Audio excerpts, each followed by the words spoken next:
The Gambaga witches camp, according to oral history, started around the 1900s by one Imam Baba. Imam Baba was returning from a trip from Nalerigu to Gambaga when he met a group of people accompanying a woman with a child strapped at her back accused of being a witch. It is said that she was going to be killed together with her baby on top of this mountain. This mountain, situated between Nalerigu and Gambaga, was where alleged witches and wizards were executed. Saving the woman and her child from execution, he took them back to Gambaga and lived with them for a year, after which he handed them over to the Gambarana, the chief priest of Mamprugu, for protection. As the numbers increased, they were put together in the shelter as we know it today. I'm standing right in the middle of the popular Gambaga witches camp. The perception is that it is only women who are here. But behind me, you can see that there is a man sitting here, an indication that men are also here. It is the desire of many that the camp should be closed down. Unfortunately, it can never happen as we are told. Why? Because the women or the witches and wizards are not brought here. They come themselves when they are chased out of their various communities. What is needed, rather, is for all to help cater for the inmates here. Banished from their communities, anyone accused of witchcraft ran to this camp for security.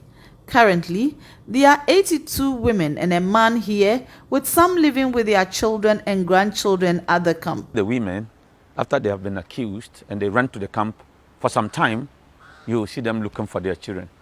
We will have to even go. Sometimes we have to go to bring the kids to the camp because they will be asking for them. Some too, like if you are accused, for instance, if they accuse my mom, and I still love my mom, but there's no way my mom could come to the village.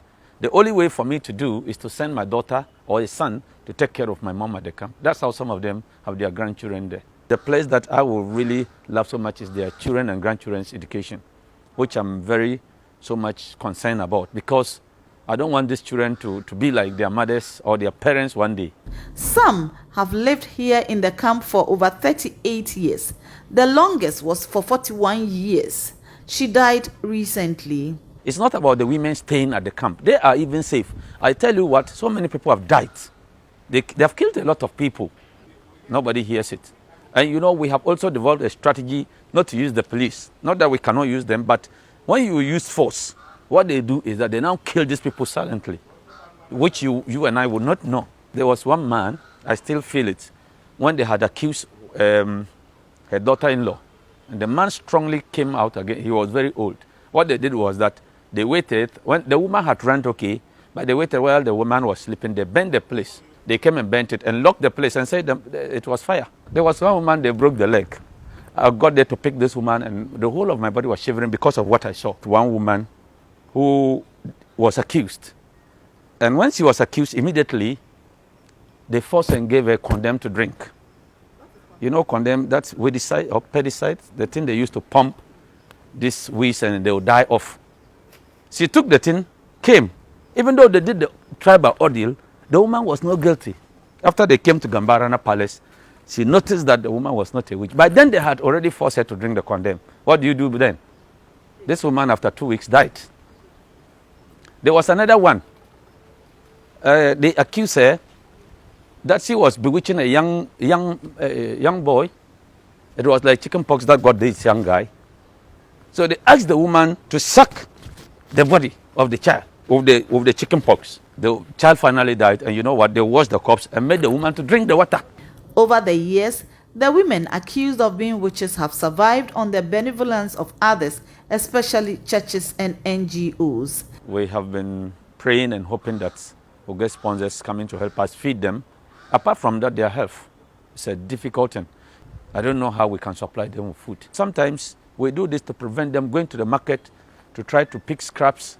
I mean, those that are leftovers, and which, if you see, is very embarrassing. They also go to people's farms, and because of the nature of how they want to feed, it becomes a problem. So we try to prevent all this. That is, if we have to feed. You know, we used to rely on the health insurance, but these days you sign it, the only thing to do is just to write the prescription for you. Go and buy, and that becomes our headache too. Another thing I think is a challenge generally there is water. We struggle for water. Finally, we got a borehole dug for us, but there was not enough water. You buy the machine inside, it pumps more and the machine is broken down. Sometimes the Gambaga supports, but sometimes he himself is a problem. These two block structures were put up by the district assembly and this television set in their hall, donated by Pastor T.B. Joshua. A project dubbed Presby Go Home, started by the Presbyterian Church of Ghana with support from the Church of Pentecost, Assemblies of God, and the Catholic Church, has seen 89 women and 3 men reintegrated with their families over the last 12 years. What we do is that we identify a community that gives us more women. We go to that community, we do the community entry and all sort of, to meet the chief and to tell the chief the dangers of banishing women like that. If we are able to convince the chief, the opinion, like the assembly member and other opinion leaders we think they are necessary in that community, we then call for a meeting for the whole community. And in that, when we are going, the chief representative is there, the chief of Gambaga, who is the custodian of the camp. Then we have the church's representative. Then we have the communities there are full of either Muslims or Christians. So we identify the number, then we send a man of God to also talk about the spiritual aspect. Then we now come with a medical person who also address to them. For instance, they think that barrenness is witchcraft. The person will educate them how some, even high fever to some extent. What should be the way forward? I wouldn't want it even to be closed down.